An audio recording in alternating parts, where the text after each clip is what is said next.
episode of Nonstop Nikhil, and welcome from our 10th country on our series. I just entered Uganda. I'm right at the border right now. It's about 7:30 p.m. It was a pretty quick procedure.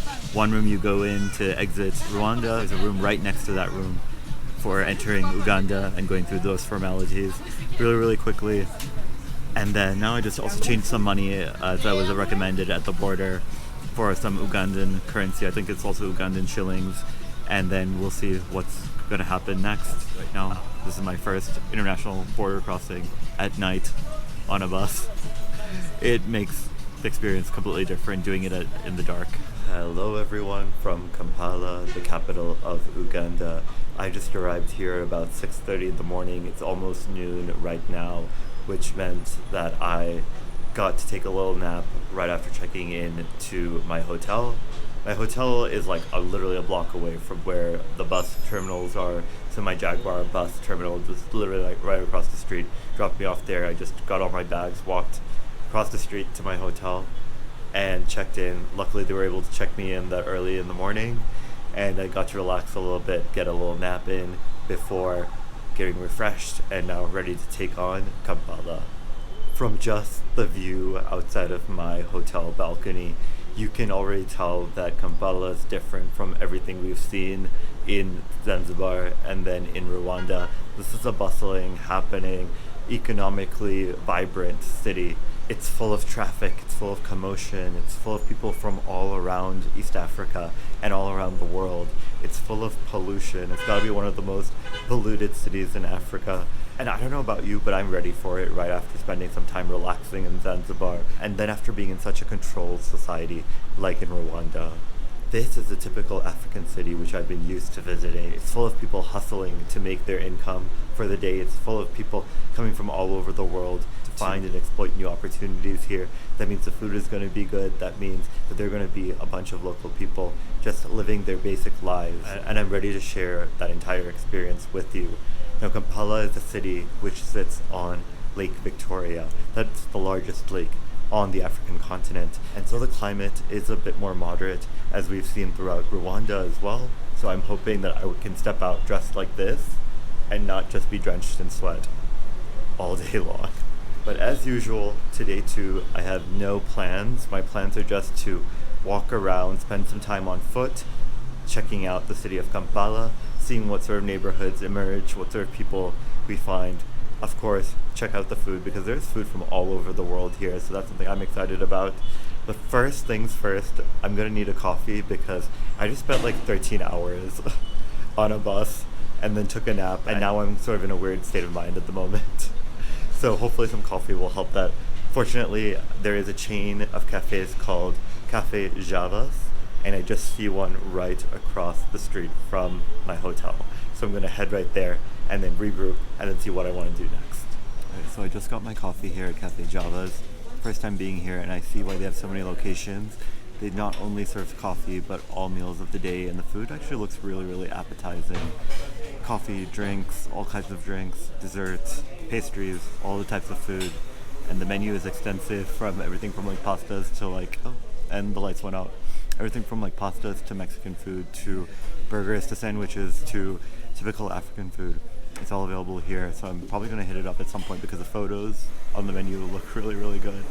But for now, I just got a coffee and I got a pastry. I'm going to wait until we head out to another spot for some actual food, because I want something that's a little bit more authentic to just one singular cuisine rather than a catch-all type of spot. It's always incredible how you just cross the border from Rwanda to Uganda. Here there's a culture of eating out, and I think that's because people have disposable income here. They want to go out, there's a ton of restaurants, and even here, everybody here is all local people except for me. Or maybe they think I'm local too, probably, very much so. But yeah, it's been a great, 10 minutes outside of my hotel so far in Kampala. So my first stop is the most prominent structure that I've seen ever since arriving here on the outskirts of Kampala, and it is the National Mosque, Masjid al-Watani, right behind me. They say that it's the largest mosque here in sub-Saharan Africa. That might be true. It can hold up to 20,000 worshippers. It is a landmark here in Kampala. It was commissioned by the former Libyan dictator Gaddafi. So that's what it bears the name of.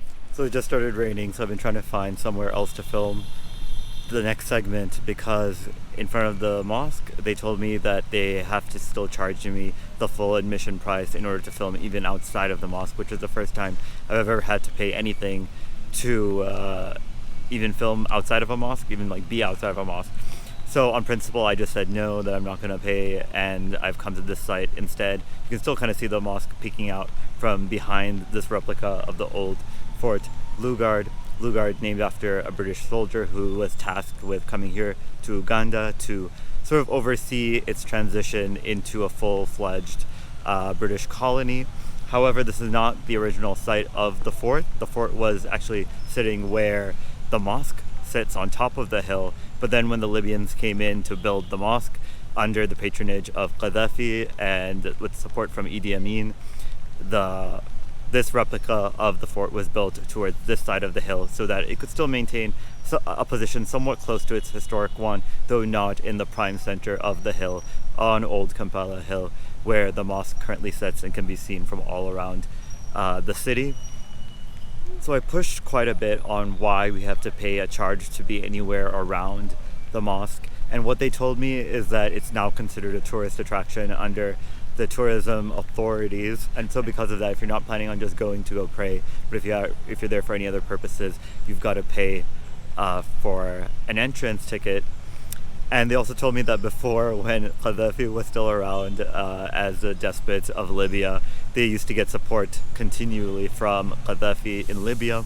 However, ever since he was deposed, that's not been the case, and so they've had to raise funds with tickets. I'm seeking cover from the rain again, and it's so crazy how different Kigali and Kampala are, even though they're just like one country away. They share so much history if you talk about the colonial aspect of it all. But even the architecture looks very, very similar with the red brick roofs and those kind of structures, and the landscape is very similar with all the hills making up the city. But it could not be any different, just given the kind of organic life you see here. It's not all like controlled, organized, very artificially laid out like you have in Kigali. Here you've got all modes of transportation. You've got cars, motorbikes, bicycles, everything coming at you at once. You've just got businesses popping up wherever they've got space. You've got people living wherever they have space. And it just feels a lot more alive. Like, this is what you see. This is exactly what we saw in Abidjan. This is exactly what we saw in Dakar, except this is the East African. This is the anglicized version of it. And I think this is the first time on this whole trip that we're seeing an anglophone, East African, British colonized city that looks so alive like this, because it wasn't happening in South Africa for sure. Maputo was completely Portuguese, and then Dar es Salaam felt kind of dead when we were there for Christmas. So it's kind of interesting to see an English-speaking city that is completely alive and well and economically vibrant. And it's probably also a bit less vibrant right now given the rain. I don't know if that's typical of the weather here, but I do see a lot of rain on the forecast coming up. But this area is actually called Old Kampala from what I've gathered.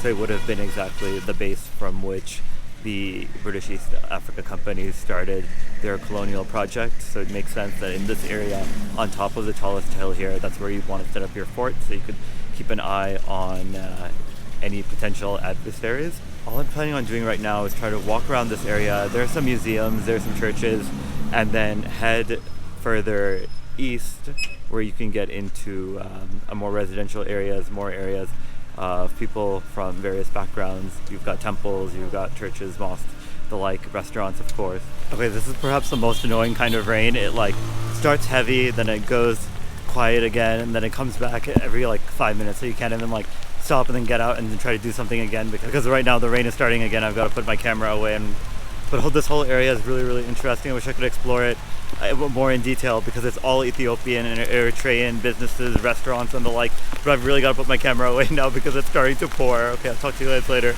This unrelenting rain is really making it tough to do anything today and take advantage of the day here in Kampala. It's playing mind games with us. It stops, then it comes back and picks back up, and then it's showing us blue skies, but then it's still raining really hard. And even like the traffic behind me has kind of been like stuck here, unable or unwilling to move. Once it starts raining, everything kind of like stops. and you just have to wait out the rain, and there's no other way about it. So I'm just doing the same thing too. So I just continued down the hill after the rain died down a little bit, and just check out this marketplace. It looks like nothing you would ever find in Rwanda, because if this was in Rwanda, the government would have shut it down, and after that they would have shut me down from filming it, because this is chaos, but this is real life. This is how commerce gets done. This is how people trade. You see some very typical types of businesses here: the pharmacies, garment shops, the cell phone repair shops, typical shops that you find around this area. Nothing that's too unique at the moment. Second-hand clothing stores and the like. Everyone's trying to sell you a SIM card. Everyone's trying to get you somewhere on a minibus or a motorcycle taxi. But I also love that everyone's just kind of like minding their own business, has their own hustle. No one's like bothering you at all. No one's staring at me like after getting those like death glare stares in Rwanda. It's really, really nice to be here where people are just busy in their own life. People don't really care what you're up to, and you can just go about your own daily life vlogging, even in such a busy marketplace such as this one. I just exited the marketplace from one of the side streets. I'm definitely not the demographic for anything that's being sold here, so I don't need to spend more time there than I need to. But right now I'm trying to make my way, just continuing just to roam and make my way over to Nakasero, which is another area that's pretty nice, more expat, more diplomatic zone, more nice restaurants and cafes, and just a very generally international vibe. I mean, I shouldn't say that. I think the generally international vibe is all over Kampala so far. Even here, you see people in Arab dress, in Ethiopian dress, in Western dress, and as well as just traditional East African dress as well. So you have people from all over the place here. As I was saying earlier, the area, the couple streets that I was walking through earlier were fully Ethiopian and Eritrean businesses. But I'm hoping when we get to Nakasero, there are just so many restaurants and we can find a place to get lunch. Because after walking through the rain and everything and waiting it out, I'm a bit anxious right now. And there's actually a restaurant called Bites of Benin, I believe, which has West African food from a country I have not visited. So I'm thinking we can go there and try out that food. There was a little roadside eatery right there that had a ton of people eating there. And I think they're eating the traditional like lunch kind of meal, which is like rice, beans with banana leaf that's like pureed and then like eaten like a curry. So I had heard about that, but I don't think I was not in the mood for eating just that right now. I think I'm ready for something a little more substantial and somewhere where I can chill and regroup and figure out exactly what I want to do for the rest of the day as well. And you can't really do that in one of these roadside eateries. I've somehow found myself back in the marketplace after taking another turn. But I'm heading up the hill, and I think that should take me, if I keep going straight, it'll take me up to Nakasero, where it should be a little calmer and not this crazy, wild marketplace experience. The sun has also come out, so now it's warm, it's humid because of the rain, and it's overall just not a fun time for wearing what I'm wearing at the moment. So this is definitely the third time I've been trying to walk and get out of this marketplace, only to walk around in a circle and end back up at like a really crazy intersection, such as the one behind me. But third time's the charm. Let's see. Kampala is definitely not an intuitive city to walk around.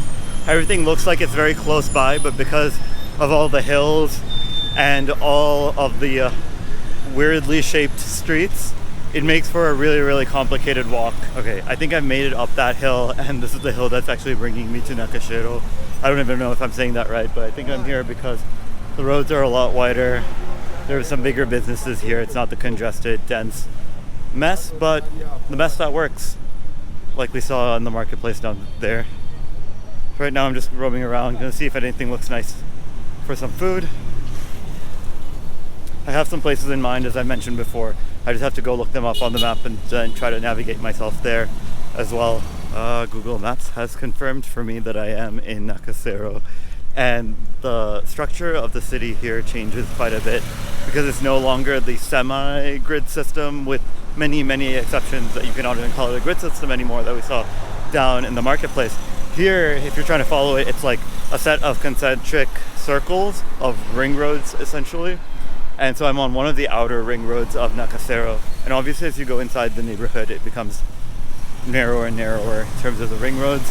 And it's full of restaurants and bars and residences and the like. So even if you're walking around here, most of the people you see are in business casual, which I am strangely also wearing today.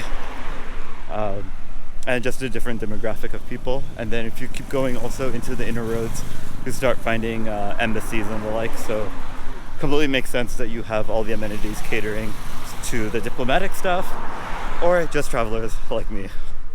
And as I've mentioned in the Maputo episode, how do I keep myself from tiring myself out when I'm traveling like this? I do that by taking little breaks, affording myself the luxury of spending some time in these diplomatic zones in areas that feel less foreign to me, places where I can get food that feels pretty comfortable, where I can sit down, where I can regroup, where I can recharge mentally. That all helps me quite a bit, especially in such hectic cities such as Kampala. And if you're in a capital city, it's a must. And if you're in the capital city, you'll easily find those diplomatic zones, you'll easily find those amenities. So it's important to take advantage of them if you're traveling for such a long time, because it's not sustainable otherwise to always push yourself outside of your comfort zone. Sometimes you've got to let your comfort zone embrace you. I'm not walking up these hills in the rain, in the heat, due to a lack of transportation available. In fact, it's the opposite. There's too much transportation available. There's always a motorcycle taxi guy hounding you down, asking if you want to ride, like every 30 seconds. And they'll more than happily take you, especially if you look like you don't belong here or you don't know how much the ride should actually cost. But even at that point, with the exchange rate being 3.5 thousand Ugandan shillings to $1, they can only really upcharge you maybe 50 cents to $1, so you're not breaking the bank. However, the fortunate thing is that you don't even have to deal with it because there is Uber here in Kampala, and Uber gives you the option of hailing the motorcycle taxis as well for a definite price. Or if that does not sound appealing to you, you can also hail a typical sedan as you would in the US. Just arrived at Bite of Benin. I'm so happy I came here and I sought it out because it has such an interesting menu and everything looks so good. I wanted to order everything. And the Bite of Benin actually refers to a body of water that connects that entire region between the Côte d'Ivoire and Cameroon and beyond. And I've been missing West African cuisine so much. I just finished my lunch here at Bites of Benin. It was really, really good. Really, really spicy. I think it was probably one of the most spiciest meals I've had ever in my life. I had the chicken curry, which was really, really good. So very, very spicy. And then I had it with the side of jollof rice. If they ask you how much spice you want, just assume I think the normal mild spiciness is spicy for what we get in the US. Right now, if not for the beer that I had, the Banange, I think it says Uganda's craft beer, Banange. If not for that right now, which is also a really good beer, I hope I find it in more places than just here, I would be pretty much gone right now. But I think I'm just going to call myself an Uber back to my hotel, be horizontal for a little bit, and then we'll see what we're going to do for the rest of the evening, if anything. Hello everyone, I'm back in my hotel room after lunch and then walking around a little bit and then grabbing some coffee and then getting on a motorcycle to get back to my hotel. So I ended up taking the Uber motorcycle option. One, because it was cheaper, just about $1 versus $4 or $5 for a vehicle. And I knew it was rush hour, and just looking at the traffic getting here, I'm glad I took the motorcycle because all the vehicles are stuck in the insane traffic, whereas all the motorcycles are easily able to circumvent the traffic and get through very, very quick. So it was a bit of a wild ride, just to make sure I have all my limbs intact by the time I get back to my hotel. But here I am. I think I'm pretty full from lunch still. It was a pretty late lunch, so I'm just going to end it for today, chill, watch my Al Jazeera English, and work on some work and some more plans for the rest of my trip. But with that, I hope you enjoyed the first day, not only here in Uganda, but how I got here from Rwanda, my initial impressions of Kampala, as well as a stroll through downtown old Kampala. I know today was a bit of a mixed bag just because I got here early in the morning and then wanted to nap and had a late start, but hopefully tomorrow I can do more of the established activities here in Kampala. But nonetheless, I hope you had fun. I hope you enjoyed it. Take care. I'm going to get some rest for the rest of the evening, and I hope you do as well. Bye, everyone.